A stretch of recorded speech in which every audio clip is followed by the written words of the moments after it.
Tips number 10। Intraday में गिरती हुई पोजीशन को एवरेज आउट नहीं करें।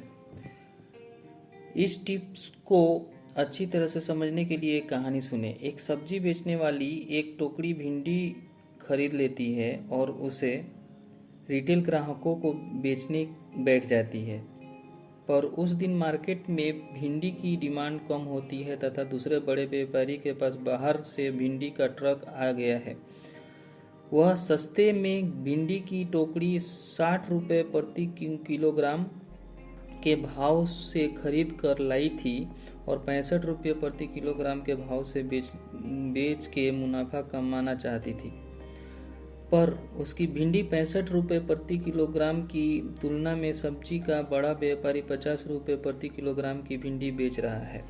तो क्या वह सब्जी बेचने वाली एक और भिंडी की टोकरी उस उम्मीद में 50 रुपये के भाव पर खरीद लेगी कि उसके दोनों टोकरों का औसत मूल्य 55 रुपये प्रति किलोग्राम हो जाएगा तथा जब भी बड़े व्यापारी का माल खत्म हो जाएगा वो 60 रुपये प्रति किलोग्राम बेच लेगी।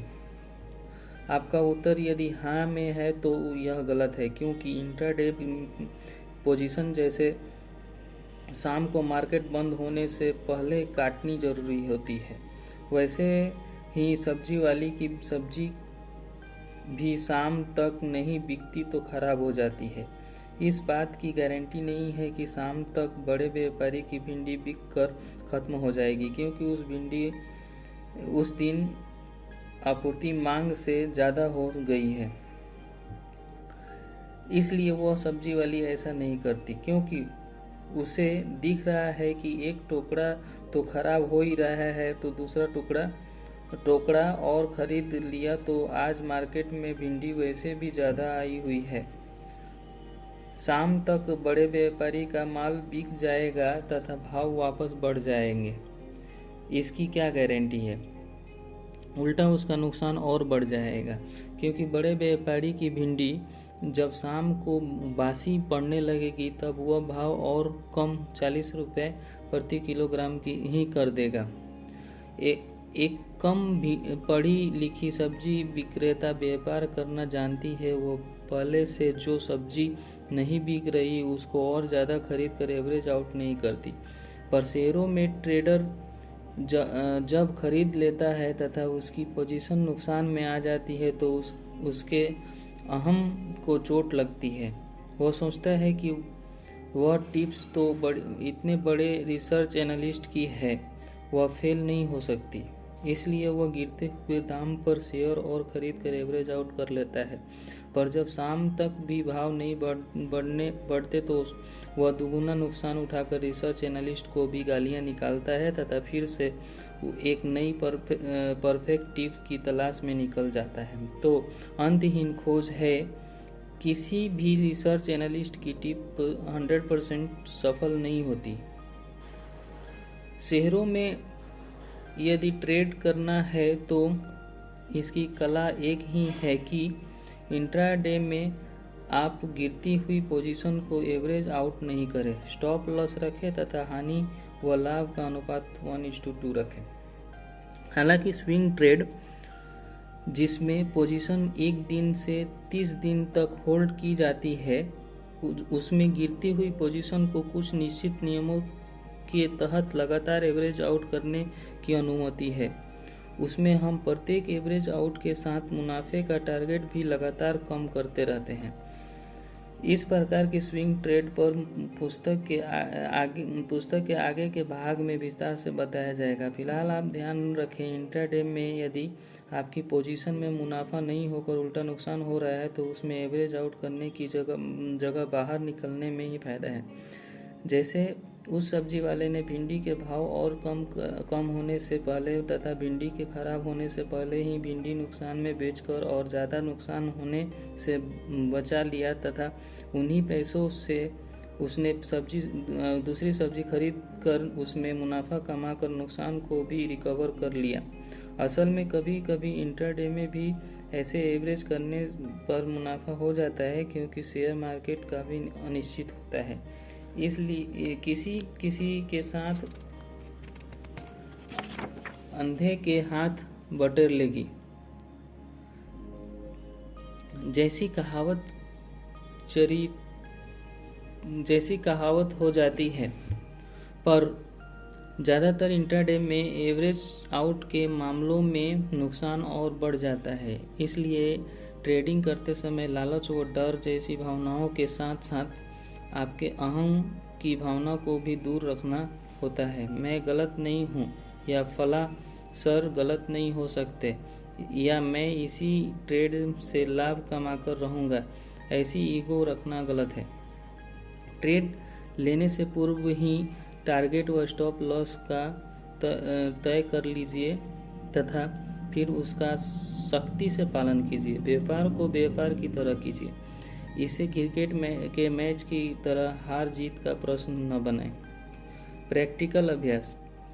किसी ऐसे ट्रेडर की तलाश कीजिए जिसे इंट्राडे में बहुत बड़ा नुकसान हुआ हो। उससे पूछिए कि क्या आपने गिरती हुई पोजीशन को एवरेज आउट किया था।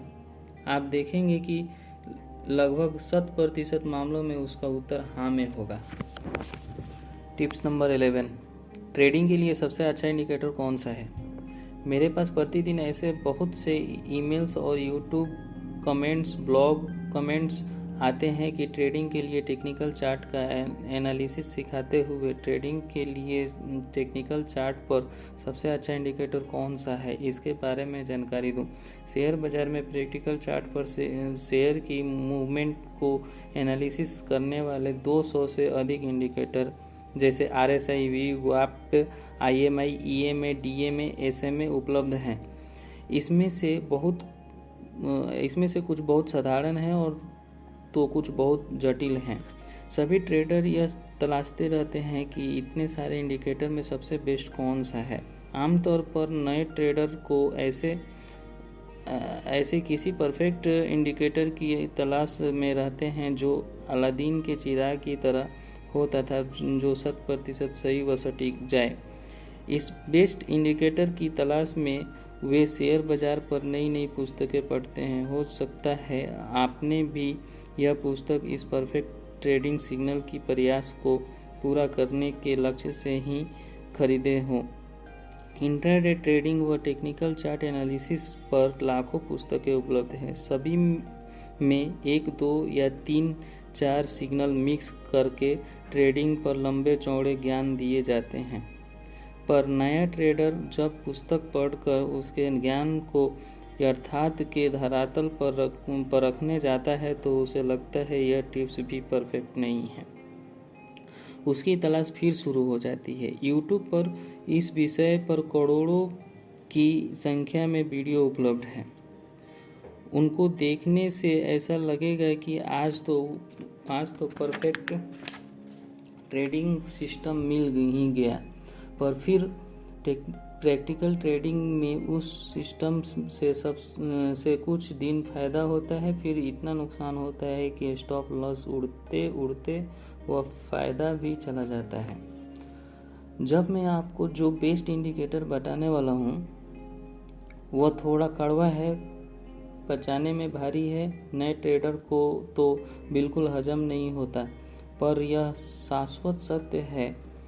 वह आप जितना जल्दी आत्मसात कर लेंगे उतने ही लंबे समय तक आप बाजार में टिके रह सकेंगे। वह बेस्ट इंडिकेटर वह शाश्वत सत्य है कि शेयर मार्केट में इंट्राडे ट्रेडिंग के लिए कोई भी सिस्टम परफेक्ट नहीं है। तो क्या करें? कुछ नहीं। इसमें आपको हमेशा ध्यान रखना है कि 100% परफेक्ट सिस्टम की तलाश छोड़कर अपने सिस्टम से अर्थात जिस भी तरीके से आपकी ट्रेड सफल होने की संभावना ज़्यादा लगे उस सिस्टम को छोटी पोजीशन लेनी है तथा लाभ व नुकसान को 2:1 में रखते हुए ही लाभ कमाने का प्रयास करना है, जिसका वर्णन पहले दिया जा चुका है। वैसे मेरी निजी राय में भी वेब से ब्रेकआउट का इंडिकेटर सबसे ज़्यादा सही जाता है। इसके बारे में आपको टिप्स नंबर 15 में बताया जाएगा। प्रैक्टिकल अभ्यास। इंट्राडे में 14 दिन की RSI के अनुसार जो शेयर चार्ट पर ओवरसोल्ड दिख रहा हो उसे खरीदें तथा ओवरबाउट दिख रहा हो उसे बेचें। आप देखेंगे कि यह विधि ज़्यादातर मामलों में सही जा रही है, पर हमेशा नहीं। कभी कभी इस चार्ट पर शेयर ओवरसोल्ड या ओवरबाउट दिखता है, परंतु आपको उसके अनुसार ट्रेड करने पर फायदा नहीं, जगह नुकसान ही होता है। इसका अर्थ यही है कि टेक्निकल इंडिकेटर हमेशा सही नहीं होते, इसलिए इनके आधार पर अपनी मेहनत की कमाई को छोटे छोटे स्टॉप लॉस में गंवाना उचित नहीं है। आपको या तो फुल टाइम ट्रेडर बनकर हर वक्त स्क्रीन पर नज़र जमा कर बैठना पड़ेगा, या आज नहीं तो कल स्विंग ट्रेड में आना ही पड़ेगा। इंट्राडे में ज़्यादातर सही जाने वाले इंडिकेटर जब आप ट्रेड लेते हैं उसी समय फेल क्यों हो जाते हैं, यह आप अगली टिप में जानेंगे। टिप्स नंबर 12, ध्यान रखें आपके ट्रेड को कोई देख रहा है। कहते हैं कि दीवारों के भी कान होते हैं। वर्तमान में जब कंप्यूटर सिस्टम से ट्रेडिंग होती है तब आपकी इंट्राडे पोजीशन को आपके ऑनलाइन ट्रेडिंग सेवा प्रदाता की स्क्रीन पर आसानी से देखा जा सकता है। मार्केट डेप्थ में आप भी आसानी से मार्केट में उपलब्ध ऑर्डर को देख सकते हैं। इससे आपकी ली गई पोजीशन, आपने मार्जिन पोजीशन ली है या कैश एंड कैरी ली है, सब कुछ आपका ऑनलाइन ट्रेडिंग सेवा प्रदाता तो देख ही सकता है। इसके अलावा broker, sub broker, trading member आदि कौन कौन आपकी पोजीशन को देख सकते हैं यह कहना मुश्किल है, पर कंप्यूटर के युग में असंभव भी नहीं है। आप सोच रहे होंगे कि भाई कोई यदि मेरे ऑर्डर मेरे ट्रेडिंग पोजीशन को देख भी लेता है तो इससे मुझे क्या फ़र्क पड़ने वाला है। क्या आपने कभी ताश खेली है? क्या आप अपने पत्ते दूसरे को देखने देते थे? ताश में आपके पत्ते आपके विपक्षी खिलाड़ी द्वारा देख लिए जाए तो आपको क्या फ़र्क पड़ता। मैं इस पुस्तक का लेखक इस बारे में 100% निश्चित हूँ कि आपकी इंट्राडे व मार्जिन पोजीशन को कौन कौन देख सकता है तथा इसका क्या क्या दुरुपयोग होने की संभावना है। पर यदि इसकी 1% भी संभावना है तो आप खतरे में हैं। मेरी पत्नी के पास तो एक ऑनलाइन ट्रेडिंग प्लेटफॉर्म से फ़ोन भी आया था कि कोई महिला बोल रही थी, सीमा जी मैं देख रही हूँ आप स्टॉप लॉस बहुत छोटा रखती हैं जो अक्सर हिट हो जाता है। इस पर मैंने उनसे पूछा कि आप कौन बोल रही हैं। वह बोली मैं सीमा जी की ट्रेडिंग मैनेजर हूँ। मैंने कहा कि आपको हमारी पोजीशन व स्टॉप लॉस देखने का क्या अधिकार है। उसने बताया कि हमारी कंपनी ने ग्राहक वार रिलेशनशिप मैनेजर नियुक्त किए हैं ताकि हम ट्रेडिंग में पैसा कमाने के लिए आपका मार्गदर्शन कर सके। सीमा जी की ट्रेडिंग आईडी मेरे अंडर में दी गई है, इसलिए मैं उनकी हर ट्रेड प्रॉफिट बुकिंग या लॉस बुकिंग व स्टॉप लॉस देख पाती हूँ। अब आप सोच रहे हों और सोचें कि आपने रिलायंस के 1000 शेयर मार्जिन पर 1043 रुपये के भाव पर खरीदे हैं। आप 1048 रुपये का टारगेट रखते हैं और 1038 रुपये का स्टॉप लॉस रखते हैं।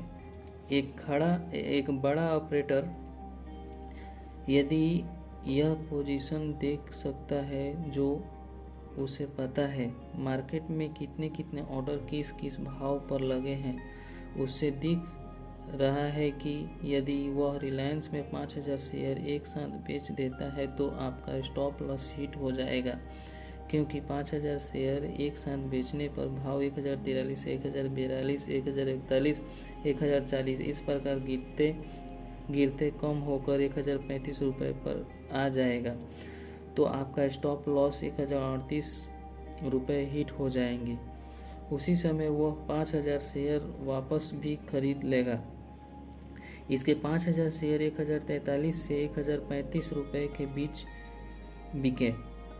आपके जैसे बहुत से ट्रेडर इस नुकसान पर शेयर बेचकर पोजीशन काटना चाहेंगे। उनसे वह 1035 से 1038 के बीच में 5000 शेयर वापस ले लेगा तो उसे अच्छा खासा लाभ होगा और आपको स्टॉप लॉस हिट होने से 1000 शेयरों पर 5 रुपये प्रति शेयर के हिसाब से 5000 रुपये का घाटा होगा। प्रैक्टिकल अभ्यास।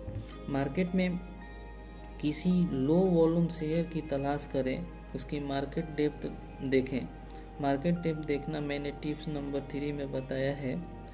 आपको NSE या BSE की साइट पर जो मार्केट डेप्थ दिखती है वह प्रायः रियल टाइम नहीं होती। इसमें कुछ सेकंड का अंतर हो सकता है, पर जीरोधा काइट जैसे ट्रेडिंग प्लेटफॉर्म पर यह लगभग रियल टाइम दिखती है। माना कि शेयर का भाव 16.10 पर चल रहा है। मार्केट डेप्थ में निम्न प्रकार से ऑर्डर दिख रहे हैं।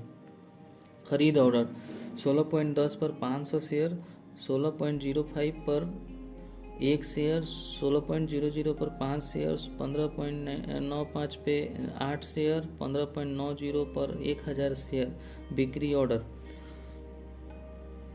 16.15 पर 503 शेयर, 16.20 पर 10 शेयर, 16.25 पर 15 शेयर, 16.30 पर 88 शेयर, 16.35 पर 58 शेयर। इस अभ्यास को करने के लिए आपको देखना होगा कि वॉल्यूम बहुत कम है तथा काफ़ी समय से बोलियां इसी प्रकार रुकी हुई है।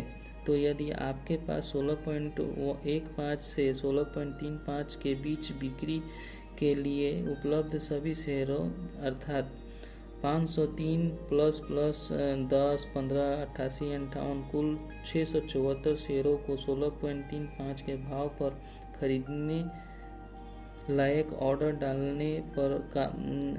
डालने का पैसा है, अर्थात आपके पास 500 रुपये मार्जिन है, तो आप एक साथ 1000 शेयर मार्केट प्राइस पर खरीदने का ऑर्डर डाल कर देखिए। आप देखेंगे ऐसे में सभी बिक्री ऑर्डर ट्रिगर हो जाएंगे और शेयर का मार्केट प्राइस बढ़कर 16.45 के आसपास जाएगा। तो इस प्रकार कोई भी बड़ा ऑर्डर डालकर शेयर प्राइस को कम ज़्यादा किया जा सकता है। इसलिए बड़े व्यापारी आपका स्टॉप लॉस 1 मिनट में उड़ा सकते हैं। यह सावधानी रखने की इस प्रयोग को करने के दौरान बड़े व्यापारी आपके मुकाबले में तेज़ी से ज़्यादा शेयर बेचने लग गए तो यह दाम 1 सेकेंड में कम होकर वापस नीचे आ सकता है और आपको इस प्रयोग में नुकसान हो सकता है। तो इस प्रकार का प्रयोग करके तभी देखें जब आपके पास पूंजी हो, नुकसान हो तो नुकसान झेल जाने की क्षमता हो तथा जो शेयर आप चुने उसमें वॉल्यूम बहुत ही कम हो। टिप्स नंबर 13, इंट्राडे की जगह BTST या स्विंग ट्रेड ही करें। यदि आप इंट्राडे की जगह मार्जिन पर ट्रेड न करके कैश एंड कैरी में शेयर लेते हैं और अगले दिन बेच देते हैं तो इसे बाय टुडे सेल टुमारो कहते हैं। इसी का संक्षिप्त नाम BTST है। जब शेयरों को 2 से 30 दिनों तक होल्ड करके बेचा जाता है तो इसे स्विंग ट्रेड कहते हैं। इंट्राडे की जगह BTST था।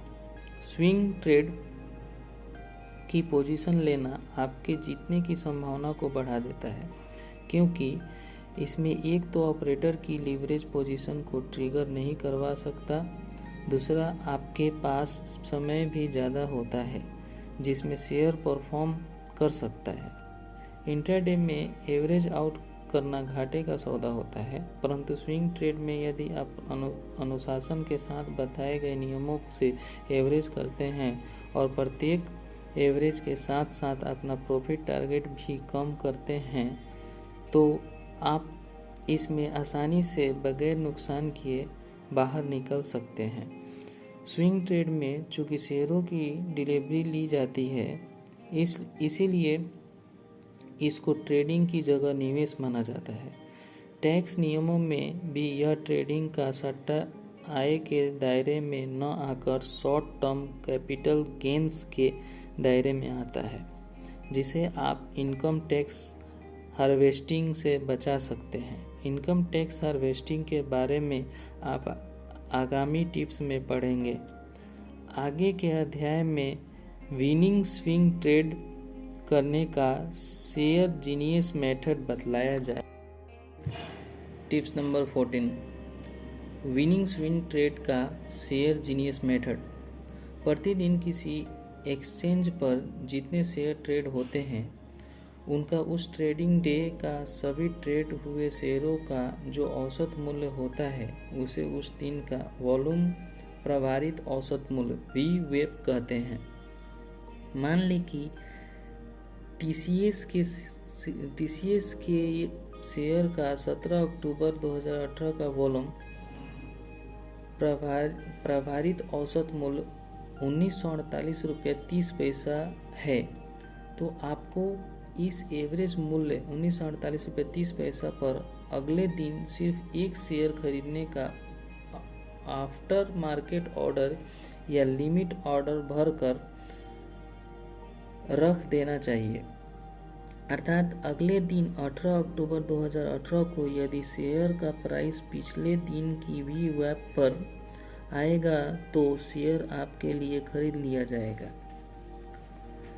मैंने पिछले डाटा का एनालिसिस करके यह निष्कर्ष निकाला है कि इस बात की 90 से 95% से ऊपर संभावना होती है कि आपको पिछले दिन के वॉल्यूम एवरेज प्राइस पर शेयर अगले दिन मिल जाए।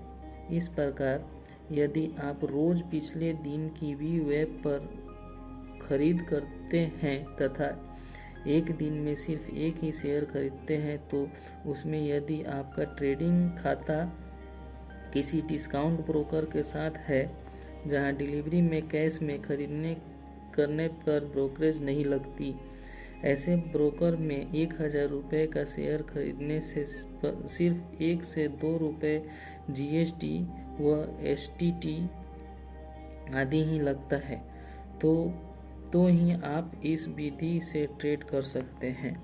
ऐसे रोज एक शेयर खरीदते रहिए। जब भी आपके खरीदते हुए शेयरों के एवरेज मूल्य पर 2.5% का मुनाफा मिले, बेचकर निकल जाइए। परंतु यह विधि सिर्फ निफ्टी के 50 शेयरों में या सेंसेक्स के 30 शेयरों में ही करें, क्योंकि निफ्टी के 50 शेयर या सेंसेक्स के 30 शेयर यदि लगातार गिरते भी रहेंगे तो भी किसी भी बाउंस बैक में ज़्यादा से ज़्यादा 1 से 2 माह में 2.5% रिटर्न मिल ही जाता है। मैं और विस्तार से बताता हूँ। यदि आप CNC कैश एंड कैरी में निफ्टी 50 या सेंसेक्स 30 के शेयरों में से रोज एक शेयर पिछले दिन की VWAP पर लेंगे तो कभी 4 से 5 दिन में, कभी 6 से 7 दिन में, कभी 10 से 20 दिन में आपको कुल खरीदे गए शेयरों के एवरेज मूल्य पर 2.5 के 3% रिटर्न मिलने की स्थिति आ जाती है। आपके बहुत ही बियर फेज में चला जाए तो 30 से 60 दिन में लगते हैं। सामान्य मार्केट में 4 से 20 दिन में 2.5% रिटर्न मिल सकता है। इसका और भी एडवांस मेथड भी है जिसमें आप एक शेयर की जगह रोज 4 शेयर का ऑर्डर भरते हैं। एक पिछले दिन के VWAP पर, एक पिछले दिन की VWAP से 1% कम पर, एक पिछले दिन के लो पर, एक पिछले दिन के लो से 1% कम पर, जिससे आपने मान लो TCS के 4 शेयर रोज ऐसे खरीदने का ऑर्डर भरा तो तो कभी मार्केट गिरा हुआ रहा तो चारों ऑर्डर एग्जीक्यूट होकर 4 शेयर आ जाएंगे। कभी मार्केट ऊपर रहा तो कम से कम एक शेयर पिछले दिन की VWAP पर तो आ ही जाता है, कभी 2 शेयर आ जाएंगे। इनके औसत मूल्य पर जब भी 2.5% से 0.5% मुनाफा मिले तो बेचकर निकलते रहिए।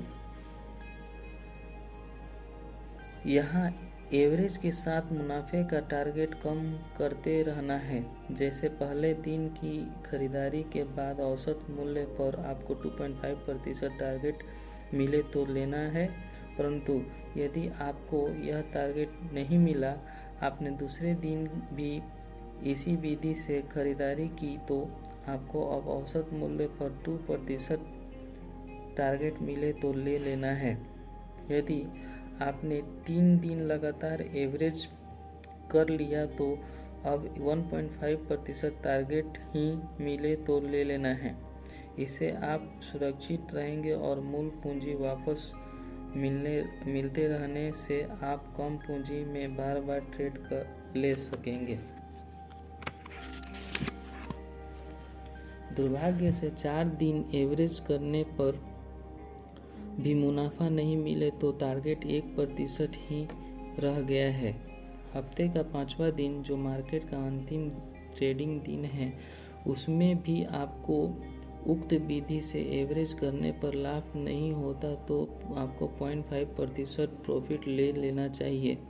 और जैसा कि मैंने ऊपर बताया, जीरोधा जैसे डिस्काउंट ब्रोकर के साथ वर्तमान में कितने भी शेयर हो, बेचते समय 16 रुपये के लगभग डिलीवरी चार्ज लगता है और 2000 के शेयर खरीदने बेचने पर 4 रुपये के लगभग अन्य खर्च लगते हैं, जिससे 0.5% में बेचने पर भी आप यह खर्च निकाल कर मामूली प्रॉफिट में बाहर निकल जाएंगे तथा अगले हफ्ते वापस 2.5% के टारगेट के साथ शुरू कर देंगे। तो शेयर चूँकि 5 दिन से लगातार गिर ही रहा होता है, तब 2.5% का बाउंस बैक मिलने की संभावना बढ़ जाती है।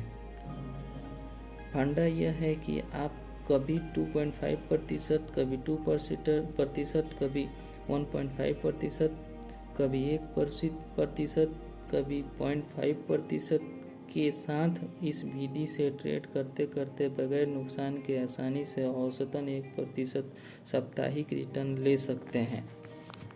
टिप्स नंबर 15, VWAP से ब्रेकआउट मेथड। यदि आप इंट्राडे में ट्रेड करते हैं तो भी आप VWAP से ब्रेकआउट पर ट्रेड कर सकते हैं। इसके लिए उस दिन के VWAP और शेयर के प्राइस पर निगाह रखिए। यदि शेयर का मार्केट प्राइस उस दिन की VWAP से ऊपर हो तो उसके नीचे आने की प्रतीक्षा करें। जैसे ही वह परिस्थिति बदले, अर्थात शेयर VWAP से ऊपर ट्रेड करते करते नीचे आ जाए, तो आप शॉर्ट पोजीशन बनाएं। आप देखेंगे कि ज़्यादातर मामलों में उस दिन की VWAP से ऊपर ट्रेड कर रहा शेयर नीचे आ जाने के बाद और गिर कर लगभग 0.5 से 1% तक और गिर जाता है। हालांकि ज़्यादा उतार चढ़ाव वाले दिनों में वापस भी ऊपर जल्दी आ जाता है, इसलिए ज़्यादा लालच नहीं करके 0.5% रिटर्न मिले तो ले लें। इसी प्रकार यदि शेयर का मार्केट प्राइस उस दिन की VWAP से नीचे है तो उसके ऊपर जाने की प्रतीक्षा करें। यदि वह VWAP से नीचे ट्रेड करते करते अचानक ऊपर आ जाए तो आप उसी समय पर लॉन्ग पोजीशन बनाएं। आप देखेंगे कि ज़्यादातर मामलों में उस दिन की VWAP से नीचे ट्रेड कर रहा शेयर ऊपर आ जाने के बाद और बढ़कर लगभग 0.5% से 1% तक और बढ़ ही जाता है। हालांकि ज़्यादा उतार चढ़ाव वाले से दिनों में वापस भी नीचे जल्दी आ जाता है, इसलिए ज़्यादा लालच नहीं करके 0.5% रिटर्न मिले तो ले लें। यह मेथड 60 से 80% मामलों में ही सही जाता है, इसलिए यह भी 100% परफेक्ट नहीं है, पर ट्रेडिंग एक कला है और उस कला का यह आवश्यक भाग है। इस विधि में स्टॉप लॉस वगैरह आप पिछली टिप्स में बताए अनुसार रख सकते हैं, अर्थात इसमें स्टॉप लॉस व प्रॉफिट के में 1:2 का अनुपात होना चाहिए। मेरे अनुभव में स्टॉप लॉस रखने पर नुकसान होने की संभावना ज़्यादा रहती है, क्योंकि प्राइस बहुत तेज़ी से ऊपर नीचे होने से छोटे स्टॉप लॉस उड़ जाते हैं। तो आपको क्या करना चाहिए? बगैर स्टॉप लॉस के ट्रेड लेने से आपको बहुत बड़ा नुकसान हो सकता है। मैंने इसका तोड़ निकाला है। आपको स्टॉप लॉस का स्मॉल ट्रेड मेथड इस्तेमाल करना चाहिए या इसको समय आधारित स्टॉप लॉस का इस्तेमाल करना चाहिए, जिनका वर्णन आगामी टिप्स में किया गया है। टिप्स नंबर 16, स्टॉप लॉस का स्मॉल ट्रेड मेथड। एक ट्रेडर 25,000 की ट्रेड लेता है और 1% का स्टॉप लॉस 250 रखता है। उसका प्रॉफिट टारगेट 500 रुपये रहता है। इस प्रकार के उसके 4 स्टॉप लॉस हिट हो गए तो उसके 1,000 रुपये का नुकसान हो जाता है। अब तुलनात्मक रूप से स्टॉप लॉस का स्मॉल ट्रेड मेथड देखिए। यदि यह 25,000 रुपये की जगह 500 रुपये मार्जिन की ट्रेड ही ले तथा कोई स्टॉप लॉस ना रखकर सिर्फ 1% प्रॉफिट लेकर निकलने पर ध्यान केंद्रित रखे तो उसको 500 रुपये के मार्जिन पर 25,000 की ट्रेड मिल जाएगी, जिसमें वह उक्त टिप्स नंबर 15 की वी वेब के से ब्रेकआउट मेथड का इस्तेमाल करके 1% कमा लेता है, अर्थात 25 रुपये कमा लेता है। और उसका नुकसान ज़्यादा से ज़्यादा क्या हो सकता है? मान लो उसने स्टॉप लॉस नहीं रखा तो 2500 रुपये का शेयर यदि 20% गिर जाएगा तो ही उसको ज़्यादा से ज़्यादा नुकसान जो होगा वह 500 रुपये के उसके मार्जिन का होगा।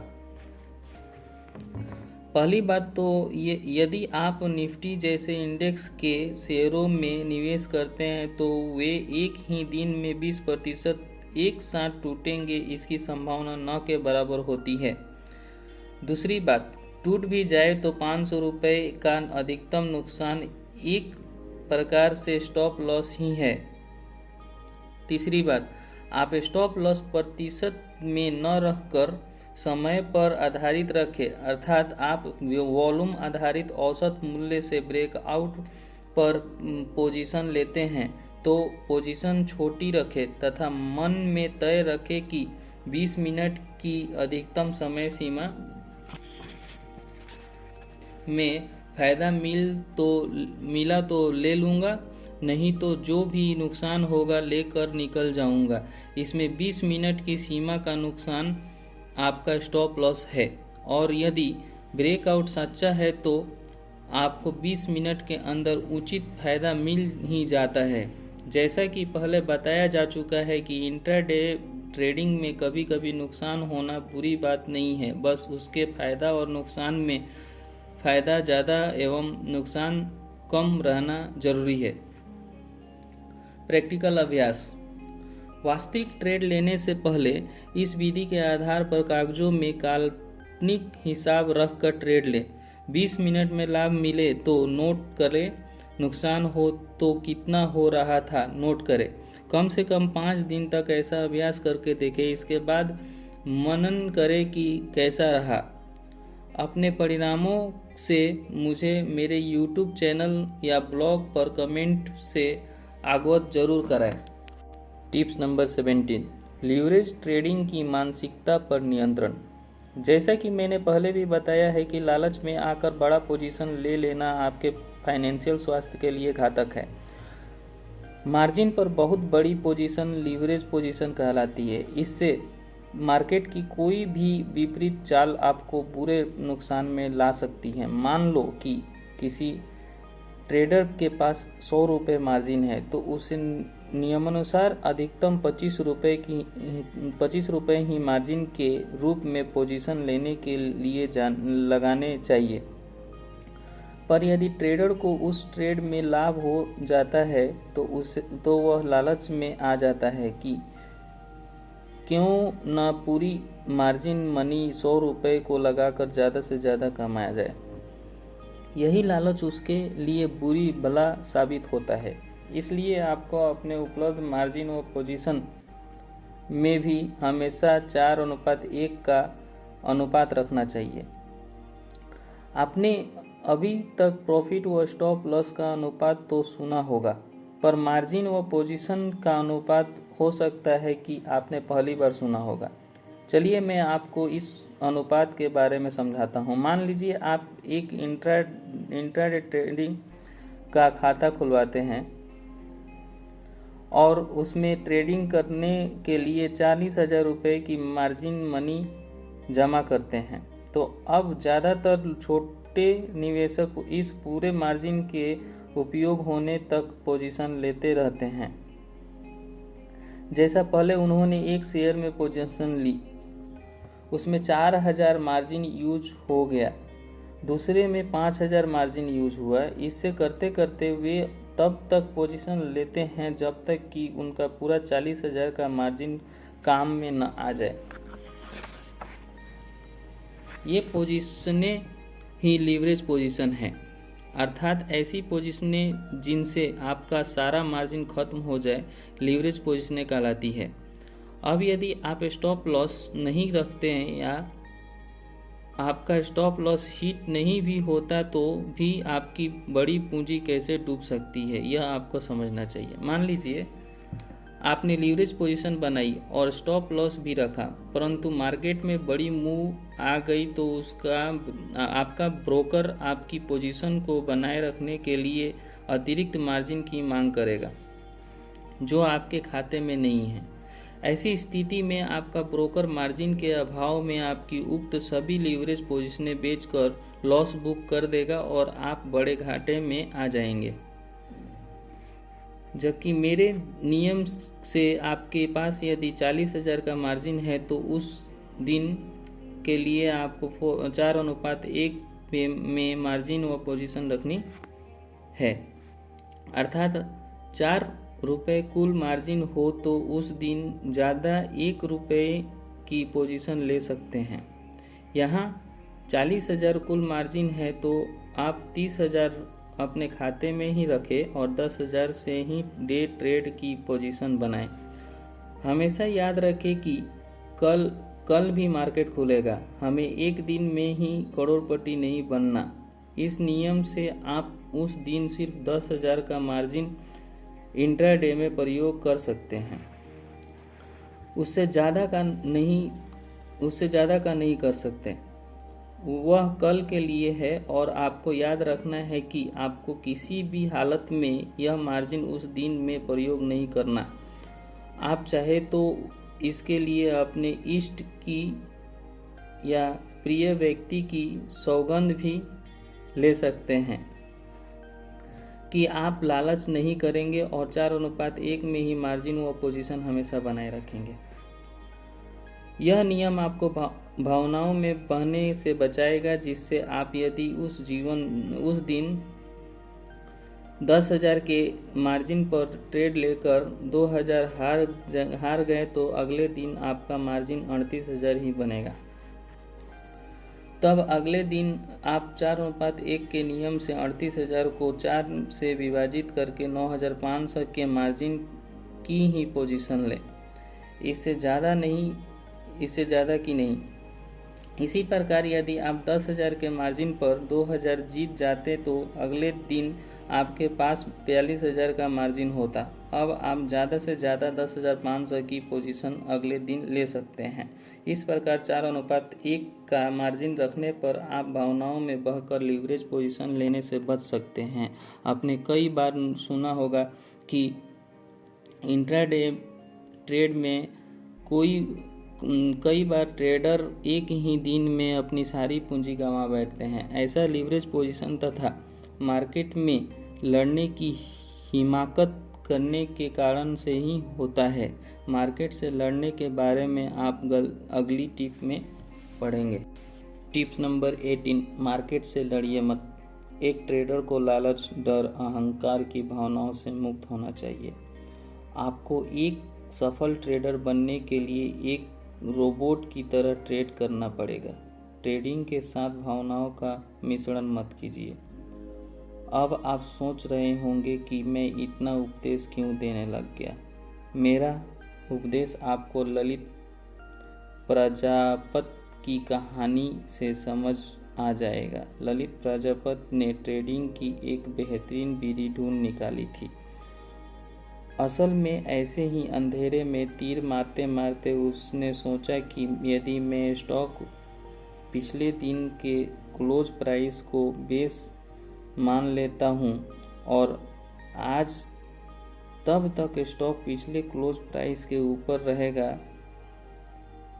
मैं कोई पोजीशन नहीं लूँगा, तथा जैसे ही स्टॉक पिछले दिन के क्लोज प्राइस से नीचे आता है वैसे ही मैं शॉर्ट पोजीशन ले लूँगा।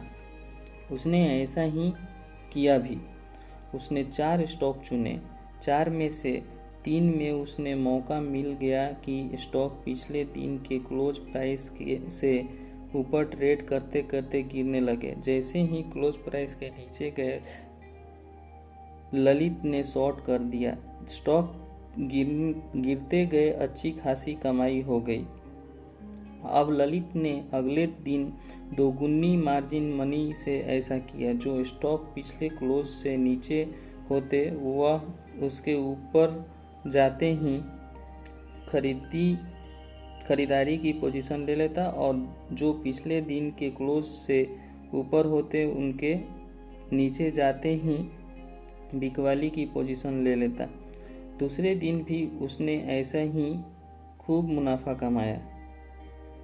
अब तीसरे दिन उसने और भी ज़्यादा मार्जिन लगाकर फिर ऐसा किया, पर तीसरे दिन मार्केट वोलेटाइल था, अर्थात मार्केट एक ही दिशा में न जाकर पहले नीचे गया फिर ऊपर आया। इससे उसने पिछले क्लोज के ऊपर से नीचे जाने वाले स्टॉक में शॉर्ट मीन्स बिकवाली की पोजीशन ली, पर वह कुछ देर बाद दोगुनी गति से ऊपर आकर ऊपर ही बंद हुए तथा श्रीमान ललित को अच्छा खासा नुकसान हुआ। अब ललित को लगा मेरी विधि गलत नहीं थी। इसे ही अहम की भावना कहते हैं। मैंने बस स्टॉप लॉस नहीं रखा था। मुझे पिछले क्लोज प्राइस से नीचे जाने पर शॉर्ट पोजीशन तो लेनी चाहिए, परंतु यदि शेयर वापस ऊपर आता है तो मैं पिछले क्लोज प्राइस का स्टॉप लॉस रखूँगा। पर ऐसा करने पर जो घाटा होगा वह कैसे पूरा होगा। यह सोचकर ललित ने निर्णय लिया, यदि स्टॉक गिरकर वापस बढ़ता है तो मैं पिछले क्लोज प्राइस पर शॉर्ट पोजीशन काट दूंगा और दोगुनी मात्रा में लॉन्ग पोजीशन खरीदारी की पोजीशन ले लूँगा।